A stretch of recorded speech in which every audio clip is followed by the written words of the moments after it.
মনে রাখবেন আমার ভাইয়ের এই কথাটা, যে অন্যকে কাঁদায় সে মূলত অন্যকে কাঁদায় না, নিজের জীবনে কান্নাটাকে সে স্বাগতম জানায়, আমন্ত্রণ জানায়। যে অন্যের জন্য গর্ত করে সে মূলত নিজের গর্ত নিজের জন্য করলো, সেই গর্তে সে অবশ্যই পতিত হবে, হয়তো এইভাবে না হয় ওইভাবে। যে অন্যের ভালো চায় মূলত সে নিজের ভালো চায়। বলেন সুবহানাল্লাহ।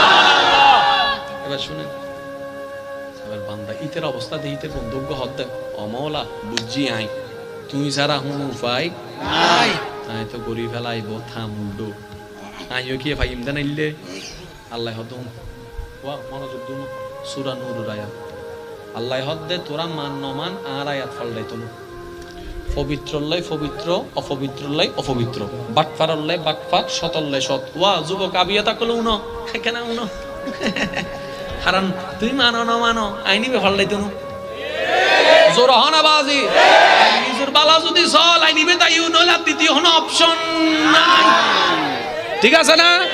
কারণ আল্লাহর